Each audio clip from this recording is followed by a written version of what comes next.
Hello and welcome to this tutorial. In this video we are going to look at the end-to-end process of setting up workflows in a Mendix app. Now by end-to-end I mean we're going to install the Workflow Commons module, configure it, then set up a workflow, and by the end of the video I should be able to demonstrate the workflow to you. So just for a bit of context, firstly I'm working from Mendix version 10.12.6, so earlier versions certainly might look a little different.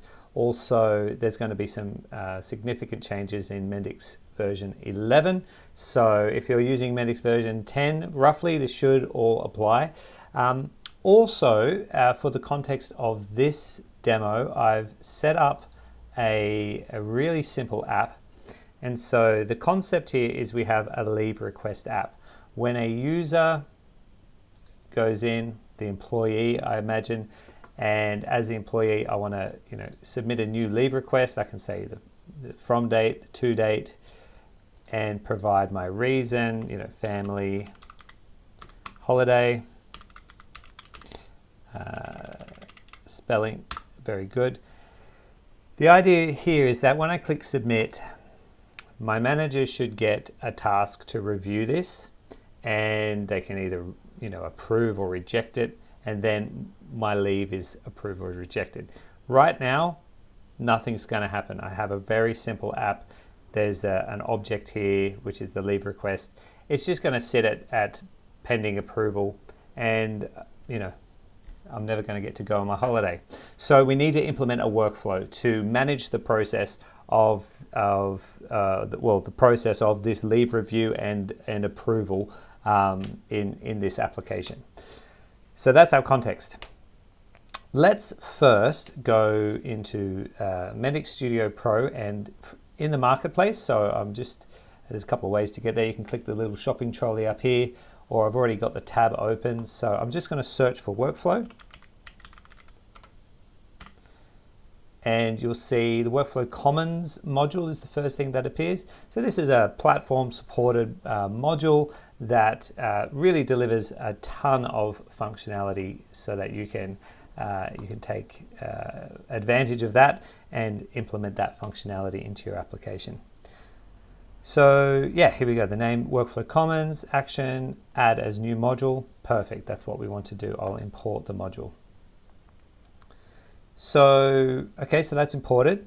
You might have seen the first thing that happens actually is we get 19 errors.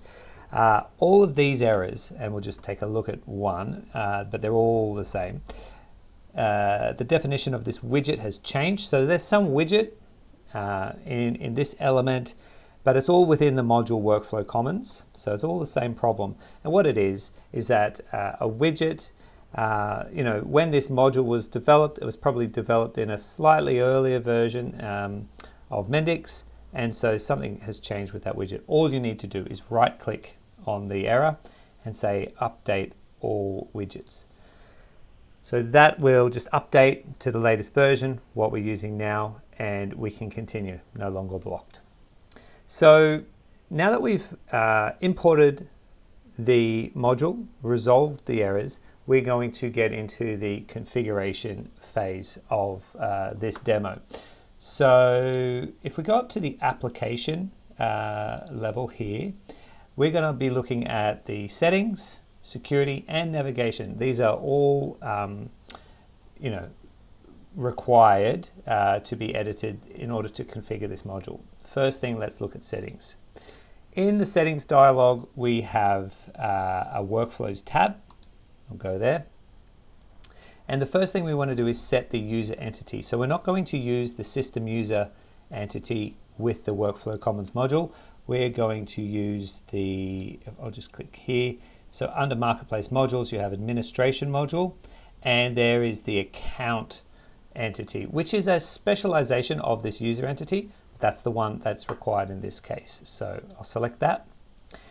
I'm not going to go into the optimization component or event handlers, not in this demo, but certainly something that is required for config here is that we set the workflow state change microflow and the user task state change microflow. These obviously handle something when the state of either of these two things changes. So I'll click select.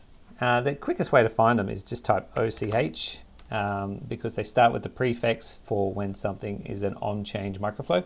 So we've got the event handlers here and the OCH workflow state. I'll select that one for the workflow state change, and for the user task state change, I'll select again OCH, the user task state, workflow user task state. Select. All right, so I've got my two state change microflows selected there, and I'm done. That's everything I need to do in the settings dialog. We'll jump into the security dialog here because we need to provide access to the roles in the application. So under the user roles tab, this app has 3 user roles. It has an administrator. We want to give them administrative access to the workflows module. It has a manager. We want to give them user access to the workflows module. And the user actually doesn't need any access. They're not going to get any tasks that they have to complete. So we don't need to worry about them. So I'll jump into administrator. Module roles, I'll click edit. And under marketplace modules, under Workflow Commons, I'll give them administrator access. I'll click OK and OK to get out of there. So that's done. Now I need to provide a manager with access, and they're going to, once again, next to module roles, I'll click edit. Under marketplace modules, Workflow Commons, and I'll give them user access to that module. OK and OK to get out of there. So that's the app security, roles and permissions done. We're good to go. Okay, so the final thing at this config level is navigation. We want to make sure the users can access the relevant pages. So I'll go in there and I'll start to edit the menu items available to the users.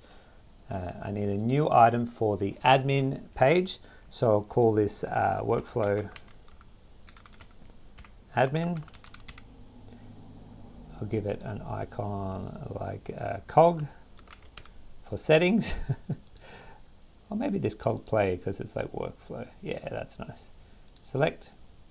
And on click, I need to show a page. The page I want to show, once again, marketplace modules, Workflow Commons. This time in the Use Me folder, under pages, there is the Workflow Admin Center. That's the one. So I'll select that, and we'll take a look at that a bit later on and what it provides access to. So that's good for my admin, and also I need another new item, which is the task list. I'll just call it tasks. The icon can be a checkbox, maybe like a checklist because it's a task list. That's nice. I'll select that. On click action will show a page. Under marketplace modules, Workflow Commons, Use Me, pages, there is the task inbox. That's the one. So I'll select that, click OK. And now we've given our users access to the relevant pages in the navigation menu for the app. So I'll save that. Very good. So we've configured the Workflow Commons module in our Mendix app.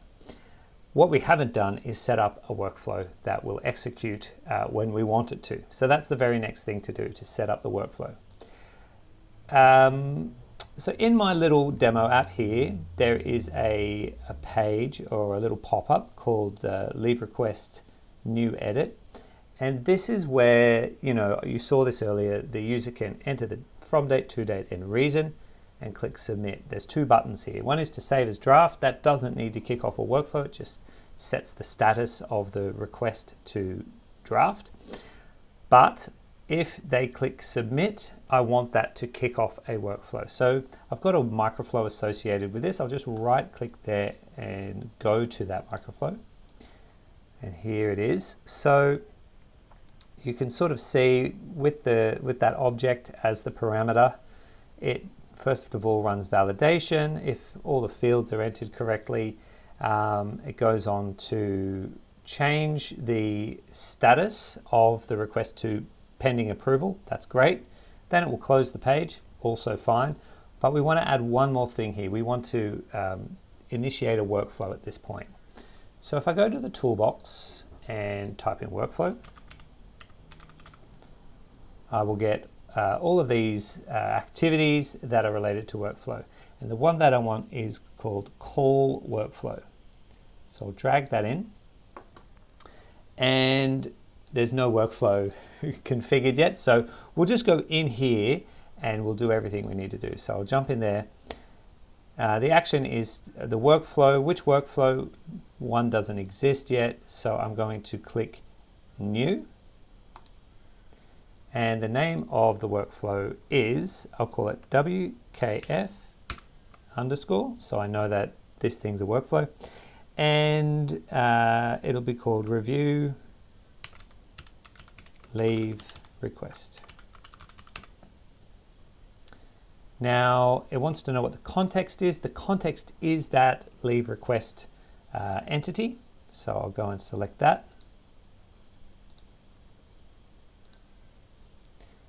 And the name is workflow context. That's fine. You can't change that. I'll click OK. So we've set up the shell of a workflow. We'll go in and edit that in a moment, but we need to define which object is going to get picked up by this particular workflow. And the object is, of course, the leave request. That is the parameter of this microflow. Do we need a return? Do we need to use a return value? No, we don't. But there we go. So this microflow now will call a workflow, and I can save it. And on the left here, you can see I've got my workflow to review the leave request. I'll double click on that to open it, and we get to the workflow editor. Now, as you can see, there's nothing going on here. But our toolbox has changed, and we've got these nice sort of workflow activities that we can include in this workflow. So the first thing we want to do is I'll bring in a user task. So I'll take the user task activity. This is the task we want the manager to complete. This is the task where they will get to look at the request and they'll either approve or reject it. So I'll double click to open up the task dialog. The caption will be review leave request. The due date, we can set that to be like a number of days from when it was created. So let's say 3 days. I won't do anything with events, but I will target a user. Now, the user we want to target is obviously someone with a manager role.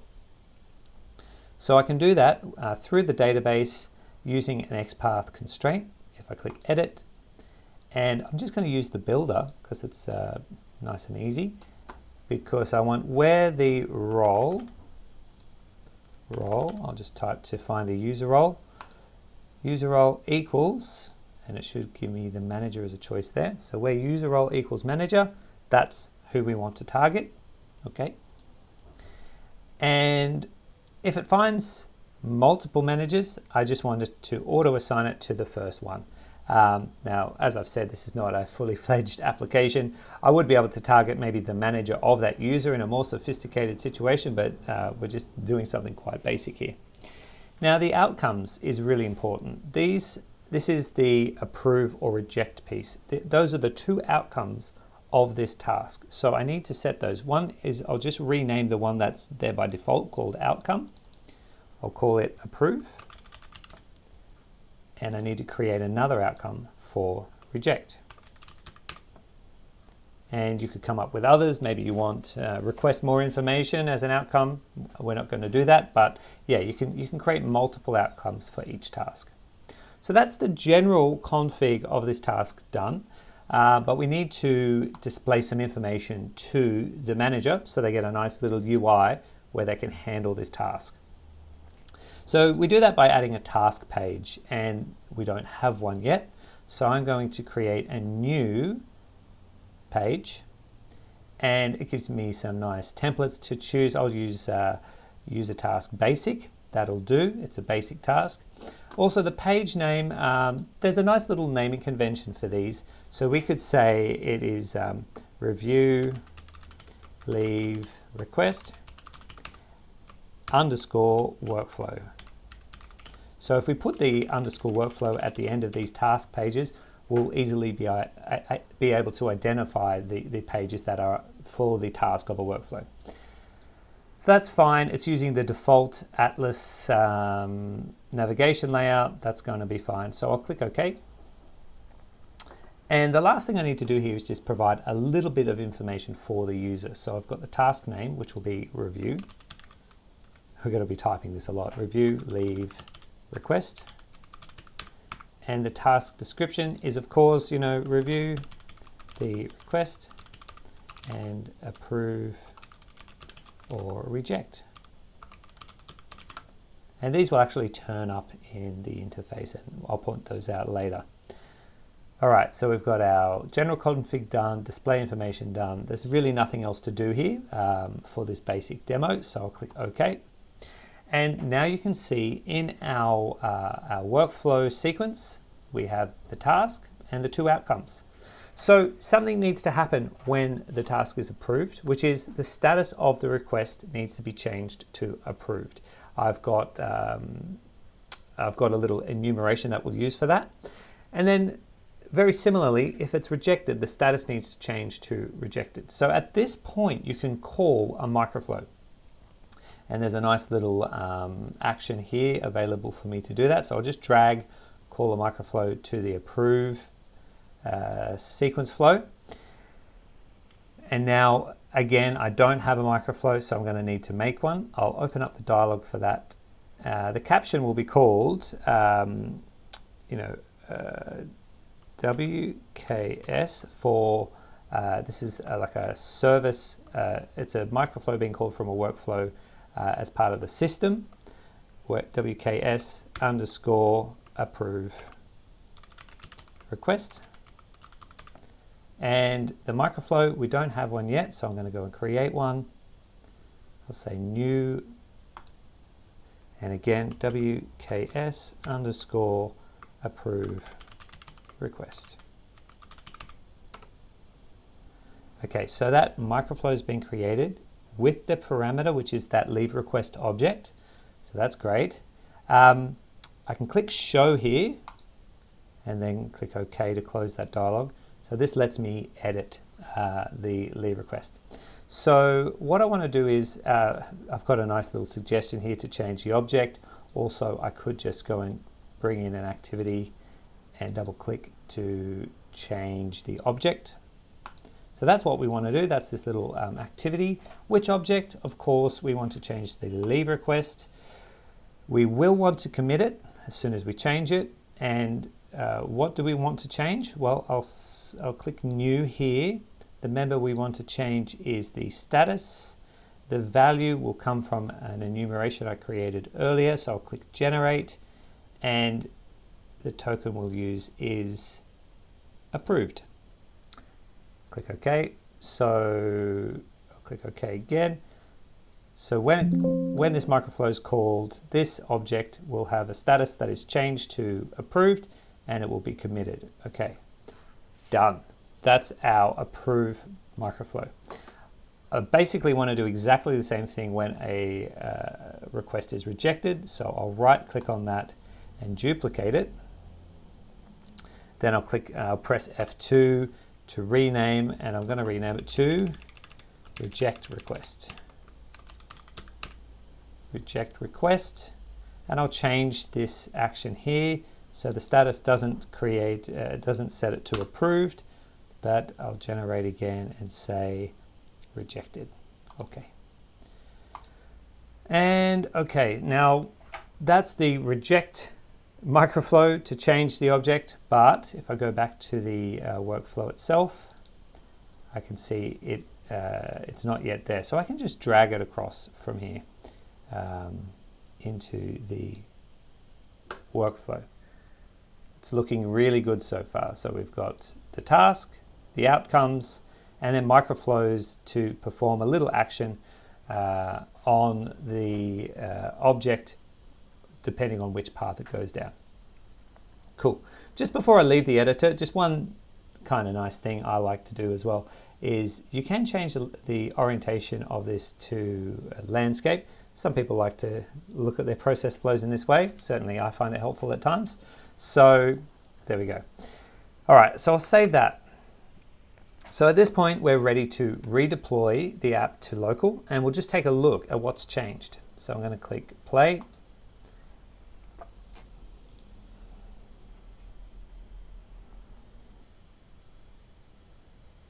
Okay, it looks like we're ready to go. I'll click View App and I'll log in.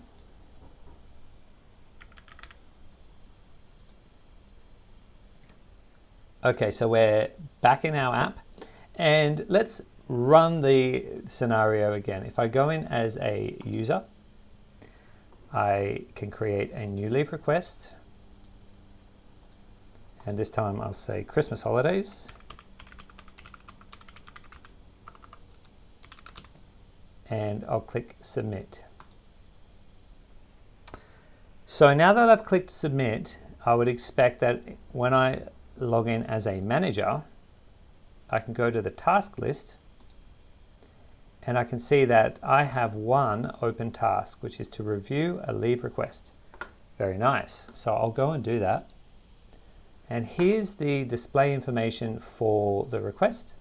I can review this and click approve or reject. Now, turns out it's looking good. I'll click approve. That's all my tasks done.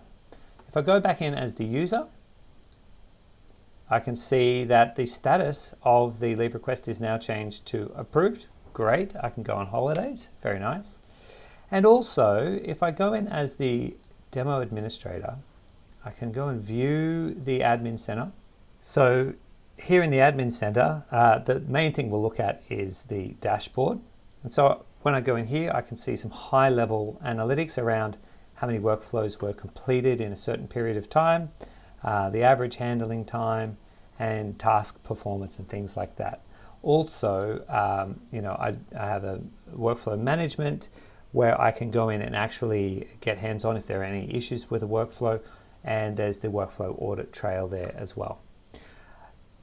So there we go. That is an end-to-end implementation of workflows in a Mendix app.